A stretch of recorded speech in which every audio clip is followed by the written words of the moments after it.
আমরা প্রত্যেকেই জানি যে 19শে সেপ্টেম্বর আমাদের সকলের প্রিয় এবং আমাদের ঠিক ছোটোবেলাকার অর্থাৎ ছাত্র জীবনের একদম ইমোশনাল একটা সিঙ্গার যিনি জুবিন গার্গ নামে পরিচিত, তিনি 19শে আগস্ট সবাইকে ছেড়ে চলে গিয়েছেন।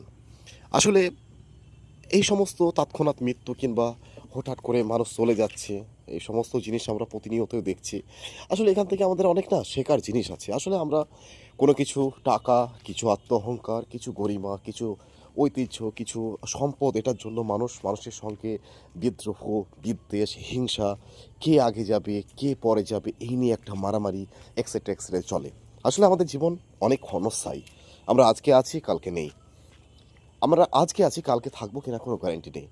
আসলে এটাই জীবন, এটাই আসল কথা। এবং আপনি জীবনে যতদিন বাঁচবেন সবার সঙ্গে ভালো করে মিশে বাসার চেষ্টা করুন, সবার সঙ্গে আপনার বিহেভটা ভালো রাখার চেষ্টা করুন, আপনার ব্যবহার। আজকে ইনি সবার সঙ্গে ধর্ম বর্ণ নির্বিশেষে এবং সকল স্তরের মানুষের সঙ্গে সেই রকমভাবে মিশেছিলেন বলে আজকে ইনি চলে যাচ্ছেন, চলে গিয়েছেন হয়তো, কিন্তু এনার স্মৃতি কোনোদিন আমাদের মন থেকে মুছবে না।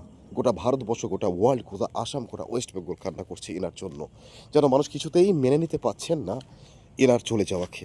তাই এই 2 দিনের জীবন, ক্ষণস্থায়ী জীবন, আসুন আমরা সকলের সঙ্গে ভালোবেসে মিশি এবং আমরা একে অপরকে ভালোবাসার চেষ্টা করি। কারণ মানুষের আসল পরিচয় তো তখনই যখন মানুষটি চলে যাওয়ার পরেও না মানুষকে সারা জীবন মানুষ মনে রাখতে পারে এবং মানুষকে তার অর্থ না, মানুষকে তার কর্ম ব্যবহারেই সারা জীবন মনে রাখে। ভালো থাকবেন, লিজেন্ড।